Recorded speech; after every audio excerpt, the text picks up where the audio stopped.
Oh, it's a beautiful day for a hot rod, isn't it? And I'm going to give you an update on what's going on with my hot rod, my little rat rod here. And we're going to talk about this McLeod adjustable hydraulic throwout bearing. I've gone on YouTube. I've found the McLeod YouTube video of them describing how to rebuild this bearing.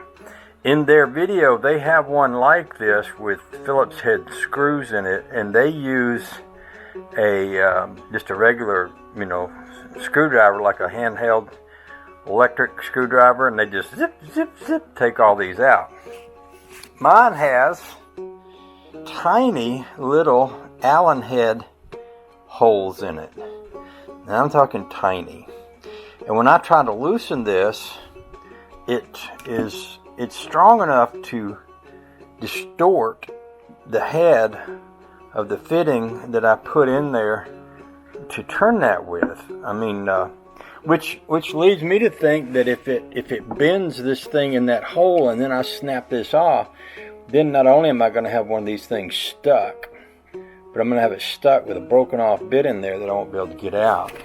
Now I put, the other day I was talking to Dale Sanford, who's familiar with these things, and I was talking to him about what kind of fluid to use to clean these with, and etc. And he said he used Dawn dish detergent. You don't want to get something like, a thread loosener, an easy out fluid, or anything like that, because you don't want a fluid in here that's going to counteract the brake fluid.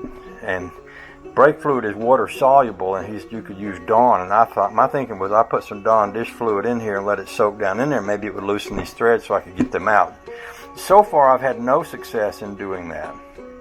I went online, and the more I read about McLeod hydraulic throwout bearings, the more discouraged I became, because there is just a ton of posts about how bad these things are, how often they break down, how often they have to be rebuilt, and how often, after multiple rebuilds and replacements and everything else, you still aren't going to be happy with it.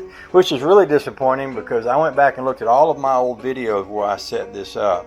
I spent an awful lot of time making sure that this would work with my setup. I've got a T5 transmission here. I've got a Cadillac, 53 Cadillac 331 engine.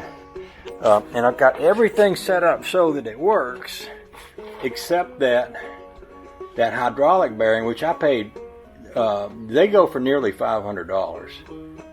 And it's failed, and historically it looks like something that's going to fail again and again and again.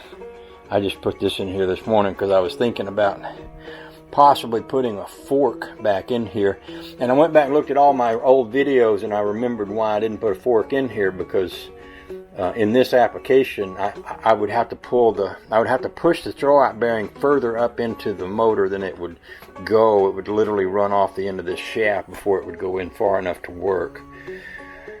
So I've gone back to thinking about what could I do other than use that McLeod throwout bearing, and there's really nothing I can do that's going to work as well as the setup I've already engineered this for. I have everything ready. I've got the pedals set up.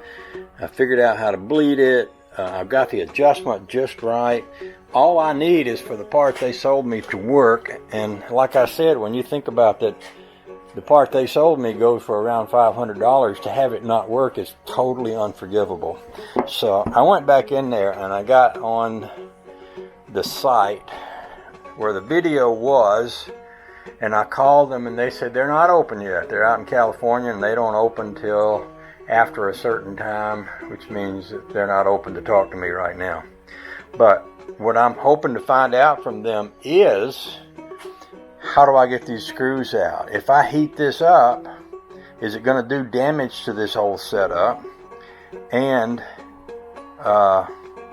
have they solved all of the problems that I'm reading about so that if I do rebuild this, I'll be happy with it. And or do they have a replacement unit that's better than this unit that won't fail? So I'm waiting to talk to them about that. Now, I am either going to be making a video here in a few minutes about how happy I am with McLeod and their service and their equipment.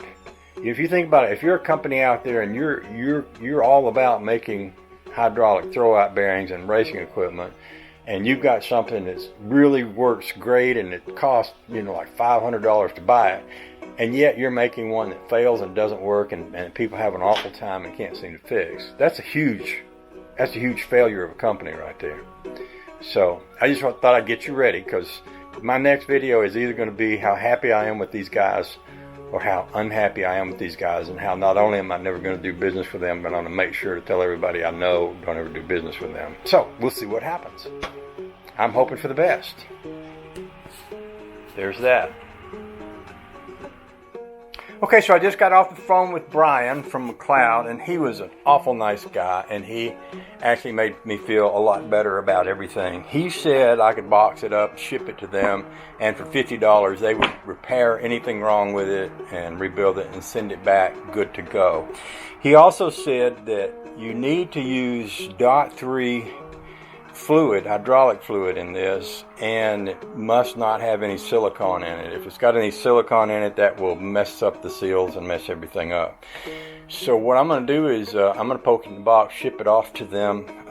I'll go ahead and pop these lines off here. Wait a minute, what are you looking at?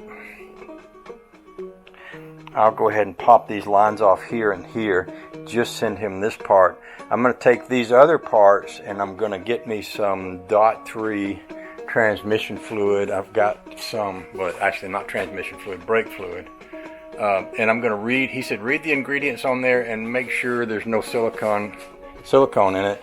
I remember when, I don't know if any of you remember Ron Valentine, he's dead now, but when I was putting this in, he was preaching the gospel of silicone brake fluid and how great it was. But according to this guy on the phone, it will kill these clutches, these throwout bearings. So my camera's pointing at the ceiling.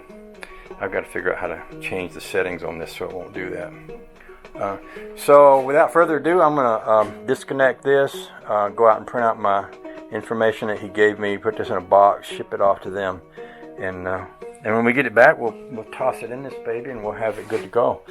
I was literally at the point where I was sitting here thinking maybe I ought to just, I've threatened to throw a Chevy engine in this thing for years. But the other thing he said too is that it's a good idea to have someone pump the clutch on this thing about once a month. Even if you don't even have to start it. He said just have somebody pump the clutch so that it doesn't just sit, because that'll cause them to stick. So I'll have to find a neighbor who's willing to come over here and pump the clutch for me every so often. But other than that, I'm going to leave everything sitting as it's sitting here, and we'll come back to it and get it all straightened out and go from there. Oh, joy!